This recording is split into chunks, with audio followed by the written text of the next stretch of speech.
அஸ்ஸலாமு அலைக்கும் ஃப்ரெண்ட்ஸ், எல்லோரும் எப்படி இருக்கீங்க? அல்ஹம்துலில்லாஹ் நாங்கள் எல்லோரும் நல்லாயிருக்கோம்.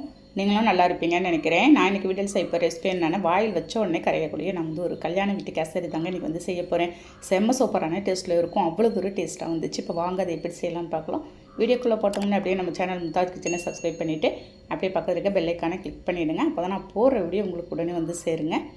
அதுக்கு ஃபஸ்ட்டு ஒரு நான்ஸ்டிக் பேனை ஸ்டவ்வில் வச்சு 2 ஸ்பூன் நான் நெய் சேர்த்துக்கிறேன். 1 கப் அளவுக்கு இது கிட்டத்தட்ட ஒரு 150 கிராம் இருக்குங்க. நான் ரவையை சேர்த்து அந்த நெய்யில் ஃபஸ்ட்டு நான் வறுத்து எடுத்துகிற போகிறேங்க. நம்ம ரவையை வறுத்துட்டு நீங்கள் செய்யும்போது உங்களுக்கு நல்லா சாஃப்டாக வரும். லோ ஃப்ளேமில் வச்சு ஒரு 2 நிமிஷம் கைவிடாத நல்லா வறுத்துடலாங்க. இந்த ரவையை உங்களுக்கு கருகிடக்கூடாது. ஃப்ளேமை கம்ப்ளீட்டாக நீங்கள் சிம்மில் வச்சுருங்க. பாருங்கள், எந்த ஒரு கட்டிகள் இல்லாத நல்ல ஸ்மூத்தாக நான் ரவையை வறுத்து எடுத்துகிட்டு போகிறேன். பாருங்கள், இந்த அளவுக்கு வறுத்துட்டு ஒரு பிளேட்டில் கொட்டி நான் ஆற வச்சிடலாங்க. இது அப்படியே ஆறிக்கிட்டே இருக்கட்டும். அதுக்குள்ளே அதே நான்ஸ்டிக் பேனை ஸ்டவ்வில் வச்சிடுறேன். ஒரு அரை கப்பு இருக்குங்க நான் நெய் சேர்த்துட்ருக்கேன். இது 150 கிராம் நெய் இருக்குங்க. 1 கப் அளவுக்கு நான் மெஷர்மெண்ட் சொல்லிகிட்ருக்கேன். நம்ம நெய்யிலே ஃபுல்லாக செய்யணுன்னு ஒன்றும் அவசியம் கிடையாது. நீங்கள் ரீஃபைண்ட் ஆயிலோடு சேர்த்து நீங்கள் செய்யலாங்க. 1 கப்பு நான் எண்ணெய் சேர்த்துருக்கேன். நெய் எண்ணெய் நல்லா கொஞ்சம் ஹீட் ஆனதும் நான் ஒரு 20 முந்திரி பயிர் இருக்கும் உடச்சி போட்டிருக்கேன். அதே மாதிரி ஒரு 20-25 காஞ்சி திராட்சை இருக்குங்க.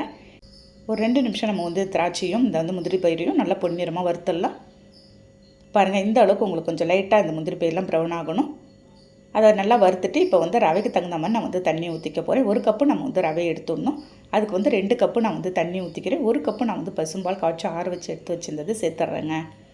நீங்கள் இந்த பாலோடு சேர்த்து செய்யும்போது இன்னும் டேஸ்ட்டு உங்களுக்கு அருமையாக இருக்கும். பாருங்கள், ஒரு பிஞ்ச் அளவுக்கு இருக்குங்க. நான் கலர் பவுடர், கேசரி பவுடர் சேர்த்துருக்கேன். சேர்த்துட்டு எல்லாத்தையும் நல்லா ஒரு மிக்ஸ் கொடுத்துடலாம். நல்லா இந்த மாதிரி கொதிக்கிற சமயத்தில் நான் இப்போ ரவையை எல்லாத்தையும் சேர்த்துற போகிறேன். நம்ம வறுத்து வச்சுருந்த ரவையை இந்த மாதிரி நீங்கள் நெய்யும் எண்ணெயும் சேர்ந்து கலந்து செய்யும் போது உங்களுக்கு டேஸ்ட் அருமையாக இருக்குங்க. பாருங்கள், எல்லா ரவையும் ஒட்டுக்கா நான் எல்லாத்தையும் கொட்டிட்டேன். கைவிடாத கட்டிகள் எதுவும் லைட்டாக பட்டுரும். அதுக்குள்ளே நீங்கள் கைவிடாத நல்லா மிக்ஸ் பண்ணிக்கிட்டே இருக்கலாம். அவ்வளோ தூரம் அருமையான டேஸ்ட்டில் வந்துச்சுங்க இந்த கேசரி. அவ்வளோ தூரம் வாயில் வச்ச உடனே அவ்வளோ தூரம் சாஃப்டாக இருந்துச்சு. பாருங்கள், கட்டிகள் பட்டுட்டுருக்கு. லைட்டாக நம்ம கைவிடாத நல்லா இந்த மாதிரி மிக்ஸ் பண்ணிவிட்டு பாருங்கள், எல்லாமே இந்த மாதிரி தண்ணி எல்லாமே அப்சர்வ் பண்ணி நல்லா இந்த மாதிரி வந்திருக்கு நமக்கு கன்சிஸ்டன்சிக்கு. இந்த சமயத்தில் நான் என்ன செய்ய போகிறேன்னாக்கா, சர்க்கரை 1 கப்பு ரவைக்கு 1 கப்பு சர்க்கரை சேர்த்துருக்கேன். சேர்த்துட்டு நெய்யும் எண்ணெயும் நான் காய்ச்சி ஆற வச்சு எடுத்து வச்சுருந்தேங்க. ஒரு 2 ஸ்பூன் நெய், 2 ஸ்பூன் ரீஃபைண்ட் ஆயிலும் காய்ச்சி ஆற வச்சுருந்தது. இந்த சமயத்தில் சர்க்கரையோடு சேர்த்து நம்ம மிக்ஸ் பண்ணி விட்டுடலாம். சர்க்கரை போட்டு நம்ம மிக்ஸ் பண்ணும்போது உங்களுக்கு கொஞ்சம் ரவை இலகல் கொடுக்கும். நான் 1 கப்பு நான் சுகர் போட்டிருக்கேன், ஒயிட் சுகரு. உங்களுக்கு உங்களுக்கு தேவை எந்த அளவுக்கு தேவையோ அதுக்கு தண்ணி 1/2 கப் கூட நீங்கள் போட்டுக்கலாங்க. பாருங்கள், எந்த அளவுக்கு உங்களுக்கு இலகல் கொடுக்குதுன்னு. நல்லா ஸ்வீட் எடுத்து காட்டுறதுக்கோசம் நல்ல ஒரு மிக்ஸ் கொடுத்துட்டு ஒரு பிஞ்ச் அளவுக்கு நான் தூள் உப்பு சேர்த்து திரும்ப இன்னொரு டைம் நல்லா மிக்ஸ் பண்ணிகிட்ருக்கேன். பாருங்கள், சரியான கன்சிஸ்டன்சிக்கு வரும். உங்களுக்கு எடுத்த உடனே அவ்வளோ ஒரு சாஃப்டாகவும் வருங்க.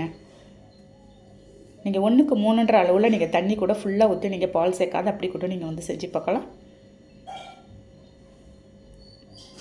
பாருங்கள், எந்த அளவுக்கு நல்ல சாஃப்டாக வருதுன்னு. அவ்வளோதாங்க, எடுத்து இறக்கி வச்சுட்டு போகிறேன். அப்படியே சூடாக எடுத்து நான் ஒரு பிளேட்டில் எடுத்து ட்ரான்ஸ்ஃபர் பண்ண போகிறேங்க. பாருங்கள், பார்க்கும்போது அப்படியே சாப்பிடணும் போல் இருக்குது. பாருங்கள், நீங்கள் அப்படியே எடுத்து கொடுத்தீங்கன்னா கொஞ்சம் கூட தட்டில் மிச்சம் வைக்கவே மாட்டாங்க. அவ்வளோதே எல்லாத்தையும் சாப்பிட்ருவாங்க. அவ்வளோ தூரம் சூப்பரான டேஸ்ட்டில் இருந்துச்சு. இப்போ டேஸ்ட் எப்படி இருக்குன்னு நம்ம பார்க்கலாம்.